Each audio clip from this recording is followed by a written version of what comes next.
네, 오늘 하나님께서 저와 여러분에게 은혜를 베푸셔서 가장 은혜의 자리, 가장 축복의 자리에 있게 해주심을 감사합니다. 우리가 우리의 발로 온 것이 아니고 하나님의 은혜를 받아서 우리가 이 자리에 나올 수 있었습니다. 오늘 또 나를 이 자리에 부르신 하나님, 나에게 어떤 말씀을 주시는지, 하나님의 오늘 주시는 이 말씀이 내 인생의 해답이 되고 정답이 되고 응답이 되는 그 시간 되시길 예수님 이름으로 축원드립니다. 네, 오늘 우리가 하나님께서 이 현장에 파송된 선교사 이 말씀을 주셨습니다. 여러분, 이 현장에 파송된 선교사, 여러분 이번 주에 어디를 가든지 누구를 만나든지 무엇을 하든지 이 제목만 딱 생각하세요. 내가 누구냐? 하나님이 나를 이 현장에 선교사로 파송하셨다. 나는 이 현장에 파송된 선교사다. 항상 이걸 기억하시기를 바랍니다. 원래 선교지는 험해요. 문화권이 다른 곳이잖아요. 내 말이 안 통해요. 원래 모든 게 어렵고 모든 게 낯설고 어려울 수밖에 없어요. 그러면 여기는 왜 그래? 나는 왜 이래? 아닙니다. 나는 이 현장에 파송된 선교사. 이것이 하나님이 오늘 우리에게 주신 언약의 말씀입니다. 자, 누가 선교사라고요? 내가. 여러분 각자 기억하세요. 우리 예담 랩런트 이제 대학 입학하잖아요. 광주여대에 파송된 선교사. 아시겠죠? 하나님께서 나를 이 현장에 파송한 선교사 기억하십시오. 우리가 지금 읽은 본문은 안디옥 교회입니다. 지금 이 안디옥 교회는요, 굉장히 연약한 자, 흩어진 자들이 모여 있습니다. 사실은 우리도 마찬가지입니다. 내가 나 자신을 봤을 때 나는 환난을 당해서 흩어진 자예요.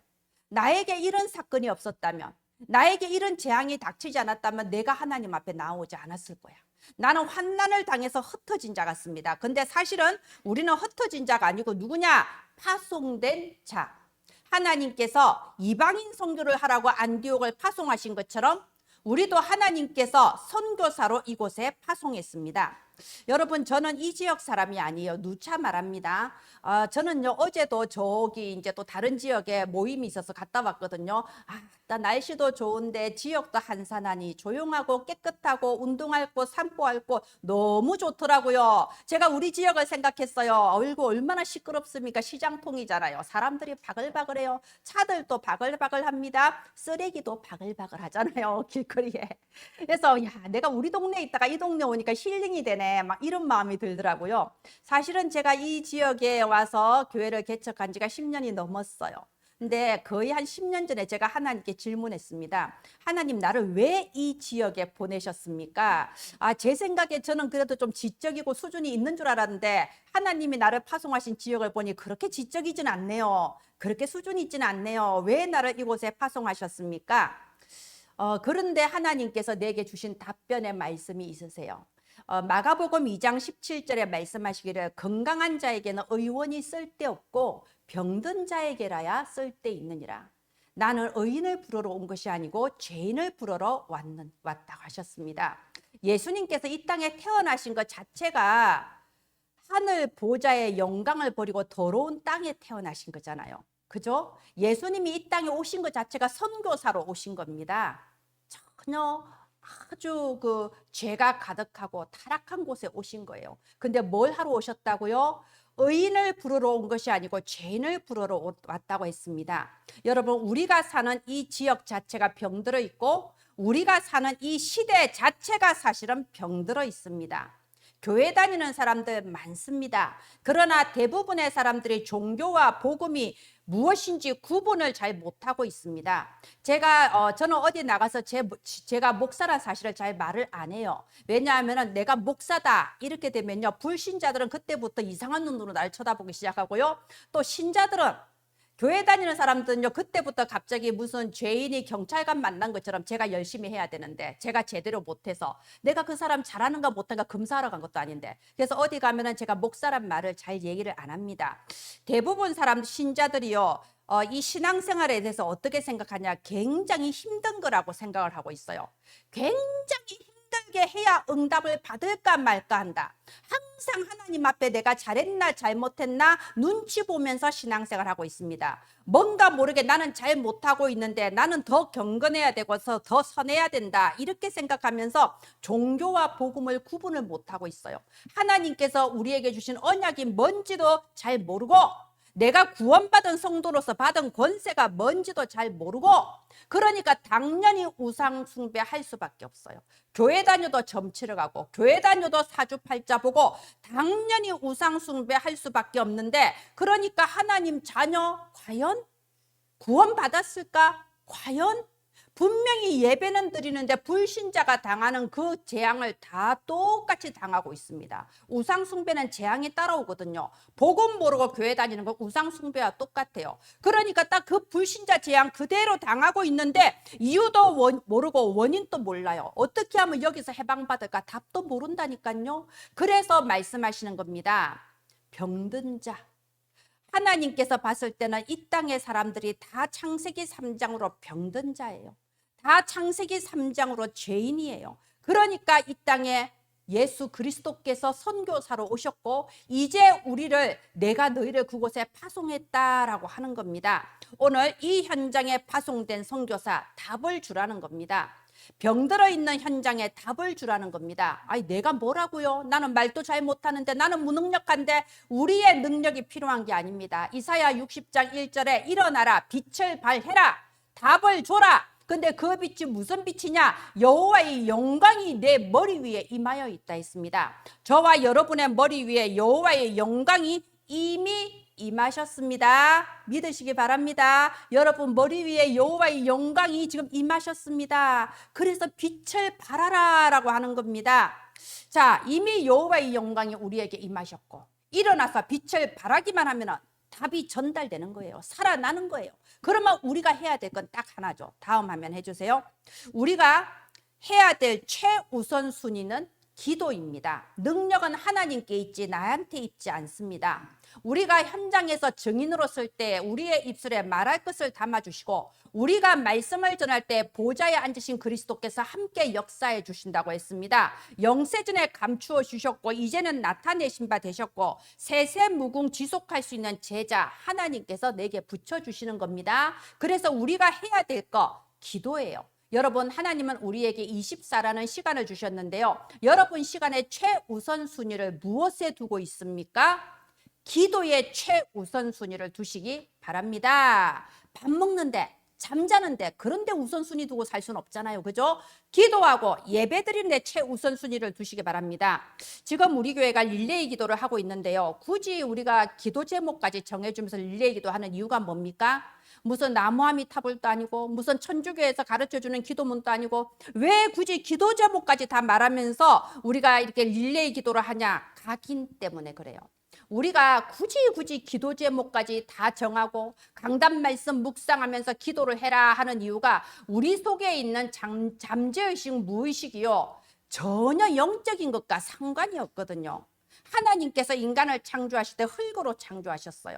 그래서 우리 속에 나오는 마음, 생각, 잠재의식, 무의식이 다 육신적인 거예요.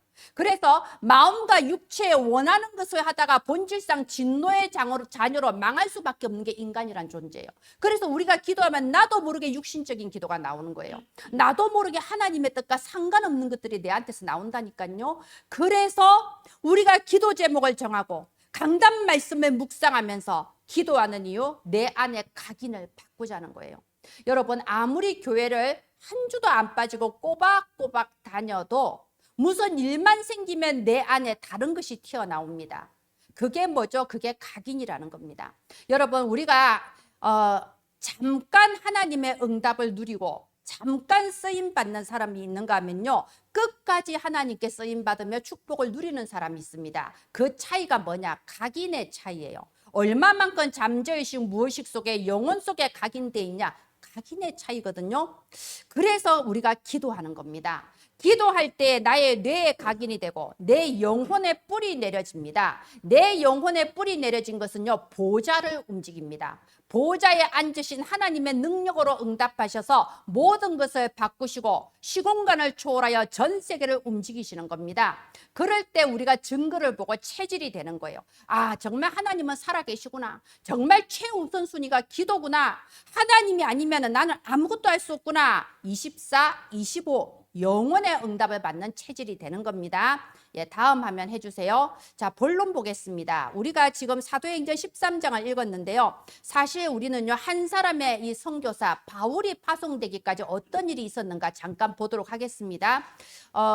이 바울은요, 사도행전 9장에서 오직의 답이 나는 오직의 시간표를 거쳤습니다. 여러분, 사람은 누구나 자기 마음 안에 나름대로의 망대가 있어요. 자기 나름의 기준이 있고 자기 나름의 그 망대가 있다니까요. 그런데 이것이 나 중심의 망대입니다. 절대 하나님 중심이 아닙니다. 근데 이게 아주 오래된 거예요. 얼마나 오래됐냐? 창세기 3장에서부터 시작됐잖아요. 하나님의 말씀보다 내 생각이 더 위에 있어. 사탄이 말 한마디 딱 하니까 이 선악과 먹음직하고 보암직하고 탐스럽고 하나님의 말씀은 멀리 날아가 버리고 먹고 싶다. 먹어봐야겠다. 그 내 생각에 딱 잡혀버려요. 그게 사실 내 생각일까요? 사탄이 나를 장악하고 사탄이 주는 생각인데 그게 내 생각이라고 착각을 하는 겁니다. 이게 창세기 3장에서부터 시작돼서 인류의 역사와 우리 가문의 대물림을 통해서 나한테까지 왔단 말이에요. 잘 안 바꿔집니다. 지난주에 코끼리 얘기했죠. 요만한 말뚝이 코끼리, 그 커다란 코끼리를 꼼짝 못하게 만들어요. 왜? 어릴 때부터 잠재의식 무의식 속에 이 말뚝을 벗어나지 못한다 각인돼 있거든요. 그래서 아무리 신앙생활하고 100시간, 1000시간을 예배드리면 말씀드려도 무슨 일만 생기면 이건 원래 이렇게 해야 돼. 이 우리 엄마 아빠 어릴 때부터 이렇게 했고 모든 사람이 이렇게 하는 걸 봐봤거든. 이건 원래 이런 거야. 여기서 벗어나지를 못하는 거예요. 그런데 바울은요, 이게 완전히 바뀌는 대전환의 시간표를 가진 겁니다. 얼만큼 바뀌었나요? 빌립보서 3장 5절부터 쭉 나오죠. 바울이 뭐라고 합니까? 육체의 것으로 말하면 나도 남들 앞에 자랑할 만하다. 내가 태어나서 8일 만에 할례를 받았고 내가 유대 베냐민 지파로서 가말리엘 문화에서 이 유대 율법을 배우면서 내가 유대인 중에 엘리트 중에 엘리트다. 내가 다 어디 가서 율법으로 치면 흠이 없는 자다. 그런데 이제는 이 모든 것을 해로 여기고 배설물처럼 여긴다고 했습니다. 다 버린다고 했습니다. 왜요? 내 주 그리스도 예수를 아는 지식이 가장 고상하기 때문이라. 아니 어떻게 이렇게까지 바뀔 수 있을까요? 그게 바로 사도행전 9장에 나타났던 바로 그 시간표 아닙니까? 내 생각, 내 기준, 내 망대를 가지고 내가 옳다고 생각하는 그 길을 가고 있는 바울에게 강한 빛으로 임하셔서 주여 누구시니까? 나는 네가 핍박하는 예수다.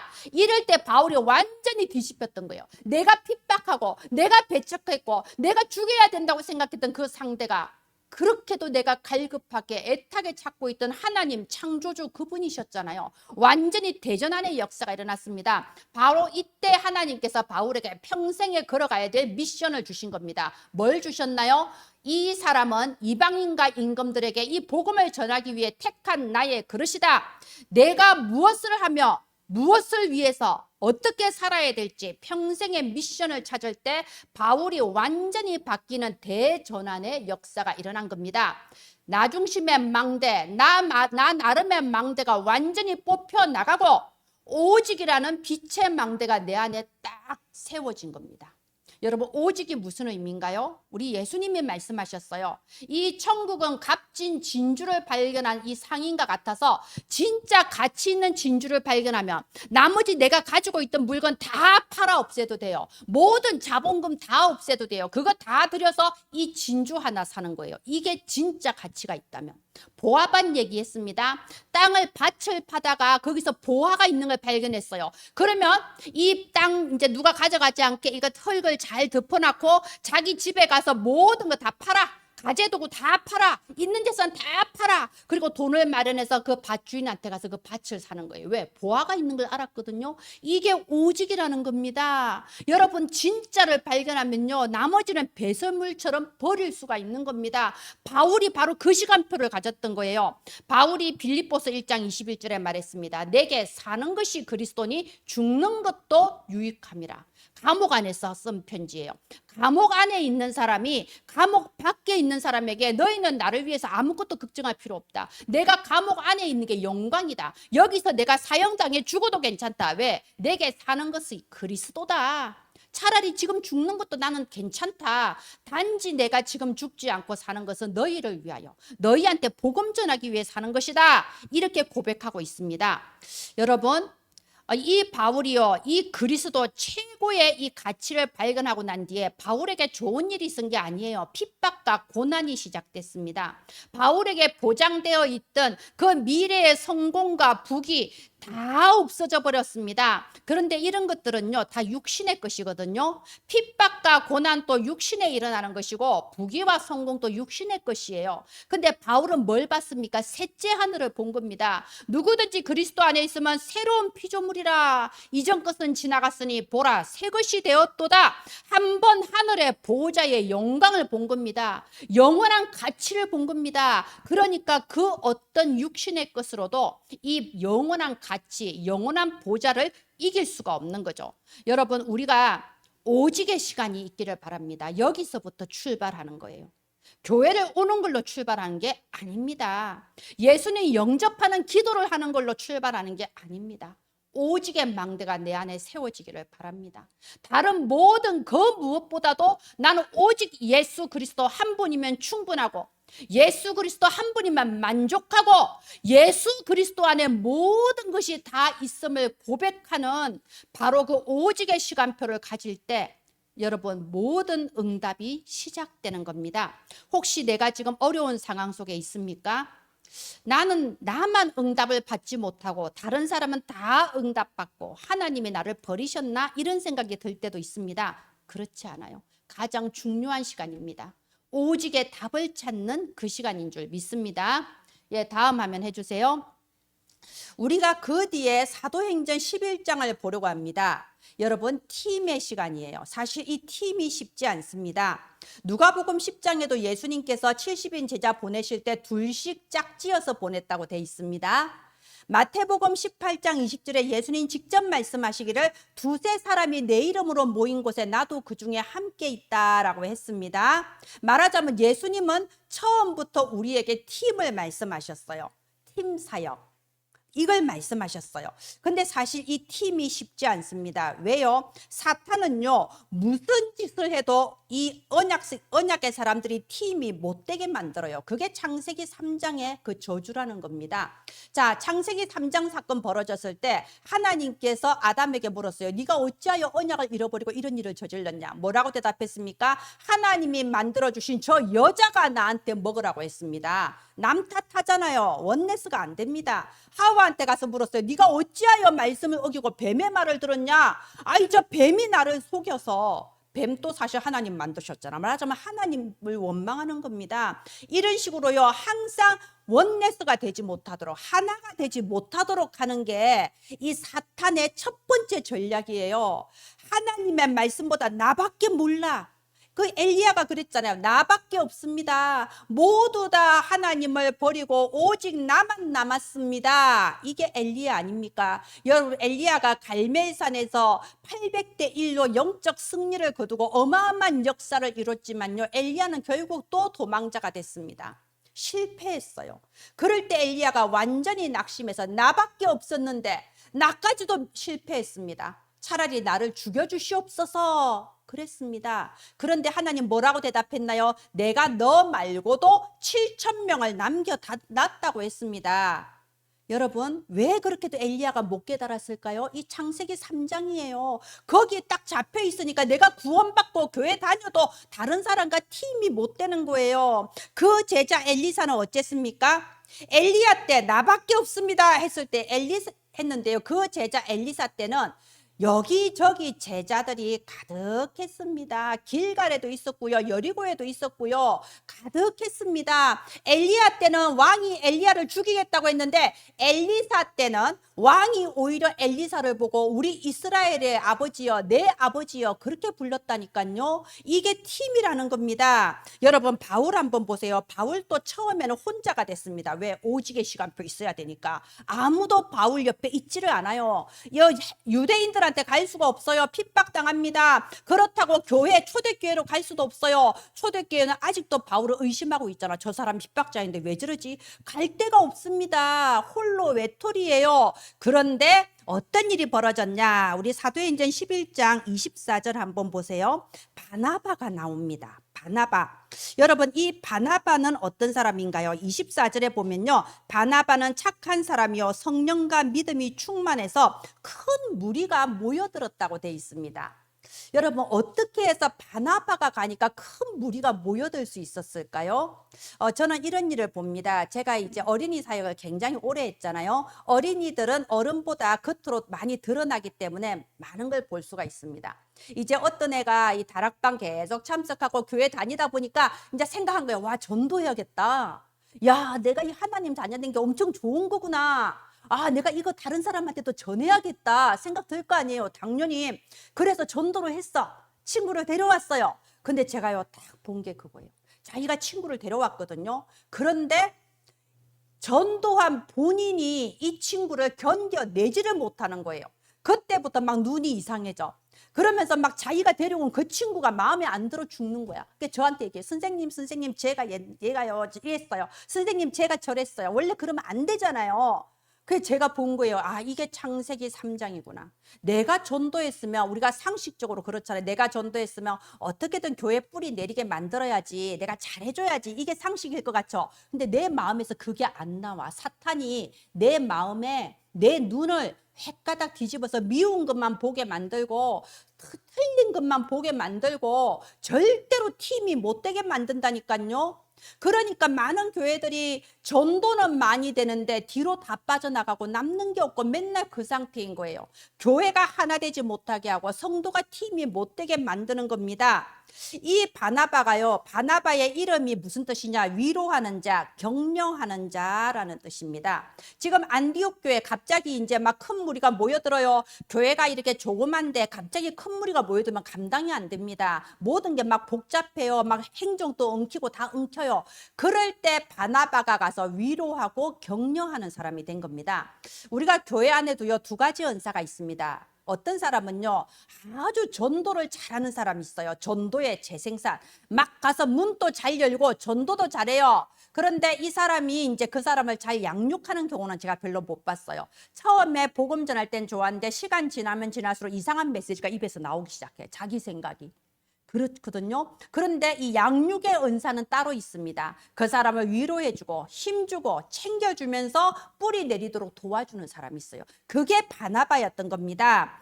자, 이 바나바가 25절에 보면요, 바나바가 사울을 찾으러 다소에 갔다고 돼 있습니다. 사울이 바울이잖아요. 이 바울이 어디 아무데도 갈 데가 없어서 자기 고향 다소에 가서 딱 처박혀 있는데 아무도 바울을 알아주지도 않고 만나러 와주지도 않아. 그런데 바나바가 간 거예요. 안디옥에서 다소까지 거리가 약 280km이기 때문에 당시에 걸어서 가요. 걸어가면 약 일주일, 왕복하면 2주일입니다. 그 일주일의 길을 걸어서 바울을 찾아간 거예요. 그리고 바울을 위로하고 바울을 격려하면서 와서 나와 함께 저 안디옥 교회를 세우자. 이 교회 제자들이 많다. 하나님이 여기에 당신을 부르신 것이 아니냐. 데리고 와서 25절에 안디옥에서 둘이 교회 1년 동안 큰 무리를 가르쳤고 이들이 비로소 그리스도인이라 일컬음을 받게 되었다라고 되어 있습니다. 여러분, 안디옥 교회의 그릇에 대해서 생각하시길 바랍니다. 이 바울은요, 기독교 역사의 가장 위대한 전도자예요. 사실은 기독교의 모든 신학 교리가 바울의 이 서신을 통해서 정립이 됐습니다. 그런데 이 위대한 전도자 바울을 왜 하나님께서는 초대교회에 붙이지 않고 안디옥 교회에 붙이셨을까요? 안디옥 교회가 그릇이 준비된 거예요. 무슨 그릇? 세계 복음을 선교할 수 있는 그릇이 준비된 교회였습니다. 그래서 그 다음에 사도행전 13장에 보면요, 이 안디옥 교회 사람들이 선교를 위해서 금식하면서 기도하는 장면이 나와요. 아니 어느 교회가 선교하겠다고 밥을 굶고 금식하면서 기도하겠습니까? 바로 그 정도의 그릇이기 때문에 이 바울을 안디옥에 붙여주시고 큰 무리가 모여들게 해주신 겁니다. 우리 교회 적용해 볼까요? 우리 교회도 팀이 있습니다. 포럼팀 있지요? 우리 교회도 기도팀이 있습니다. 릴레이 기도팀 하고 있잖아요. 이제 우리가 봄이 되면 이제 캠프를 시작할 거예요. 전도팀도 우리 교회에 세워집니다. 그런데 여러분, 팀이 목사가 이렇게 정해서 팀이 아닌 거예요. 팀이라는 건 바나바 같은 사람이 되는 게 팀이라는 겁니다. 우리가 창세기 3장의 저주에서 해방된 사람만 팀의 축복을 누릴 수가 있습니다. 창세기 3장에서 근원적으로 치유받고 참된 팀의 축복 누리는 그 그릇이 은혜나무 교회 그릇이 되기를 바랍니다. 그 팀의 그릇은 어떤 그릇이냐? 한마디로 이겁니다. 전도자가 마음껏 실수해도 괜찮은 교회입니다. 여러분, 아무것도 안 하면 실수할 것도 없잖아요. 그죠? 교회 손님처럼 왔다 갔다 하면 실수할 것도 없어요. 그런데 말씀에 은혜 받고 내가 전도를 해보겠다고 하니까 실수도 나오는 겁니다.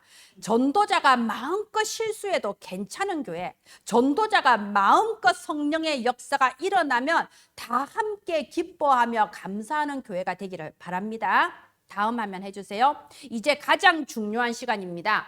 아까 서론에 말씀드렸죠. 시간의 최우선순위를 무엇에 둬야 된다고요? 기도에 둬야 됩니다. 그러면 전도와 선교에 있어서도 최우선순위는 뭐냐? 기도입니다. 왜요? 이 땅의 육신의 것으로는 그 무엇도 영적인 역사를 막을 수가 없기 때문이에요.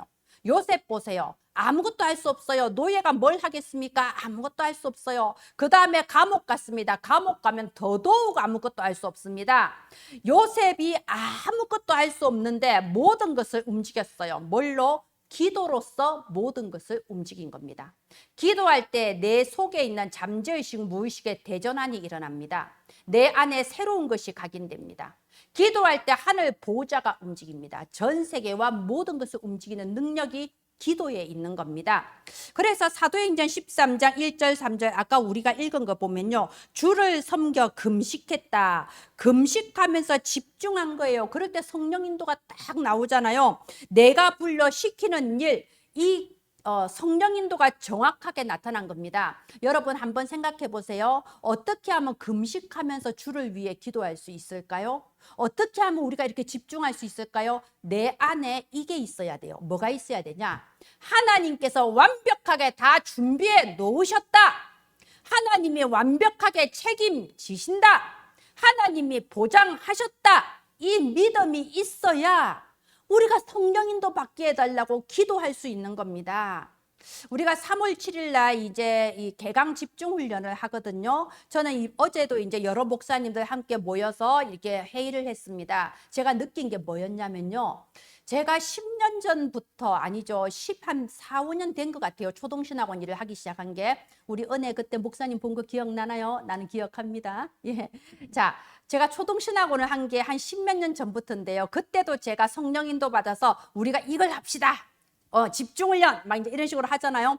참 쉽지 않았어요. 왜냐하면 제가 항상 그 귀에 못이 박히게 들은 말이 그건 무진장이 어려운 일이라는 거예요. 그건 정말 쉽지 않다.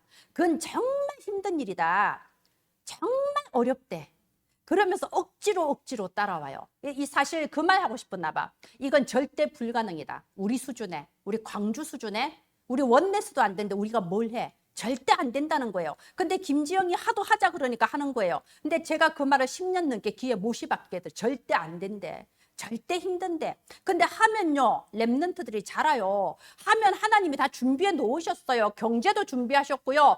제자도 준비하셨고요. 도울 자도 다 붙여주세요. 근데 안 된다고 하는 거예요. 그런데 지금은 이제 그런 사람이 없어서 제가 어제 느꼈습니다. 지금은 이제 안 된다, 힘들다 이렇게 말하는 사람이 없더라고요. 여러분, 하나님은 다 준비해 놨습니다. 하나님은 책임지십니다. 하나님은 보장하십니다. 우리 은혜나무 교회는 237 나라 렘넌트 운동을 놓고 기도하는 교회입니다. 할 수 있을까요? 하나님이 하십니다. 보장하십니다. 아멘. 이 믿음이 있을 때 우리가 집중할 수 있는 겁니다. 자, 이렇게 집중할 때 어떤 일이 벌어졌나요? 완벽한 300%의 응답이 왔습니다. 여기 딱 보면요. 성령께서 누구누구 보내라. 성령께서 어디로 보내라 다 알려주셨어요. 4절 보십시오. 성령의 보내심을 받아 갔다고 돼 있습니다.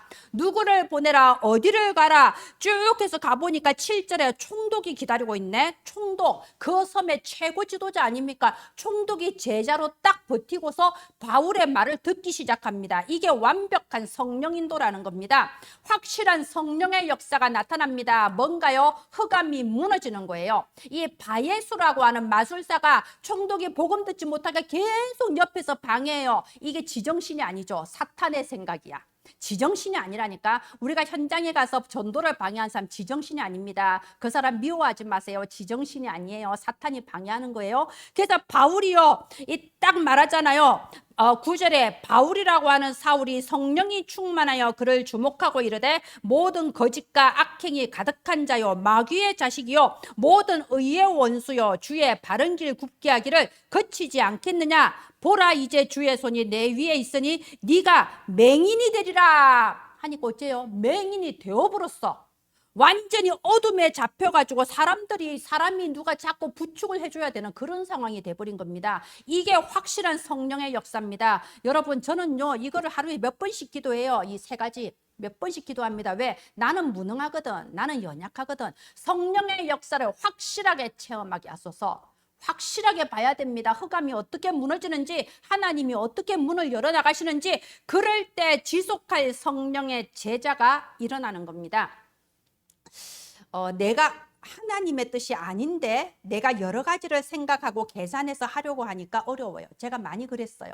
제가 많이 연약한 부분이 많고 부족한 게 많다 보니 도움을 줄 만한 사람이 누군가, 좀 더 큰 교회 목사, 다른 능력 있는 사람 제가 많이 붙여서 같이 선교도 하고 여러 가지 사역했습니다. 그런데 나중에 오히려 그 사람이 방해가 되고 문제가 되는 걸 제가 몇 번 체험했어요. 그래서 제가 깨달았습니다.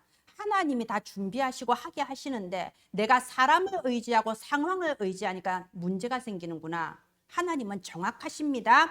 그래서 여러분, 우리는요 하나님이 준비한 이 300%가 나올 때까지 뭘 하냐? 집중! 기도하면서 기다리며 집중할 때 하나님이 역사하십니다. 마지막 화면 해주세요.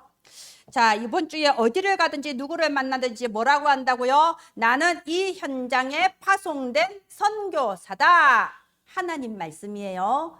김지영 말은 안 들어도 돼요. 사람 말은 안 들어도 됩니다. 하나님 말씀은 들어야 돼요. 나는 누구라고? 나는 이 현장에 파송된 선교사다. 원래 선교지는 문제가 많습니다.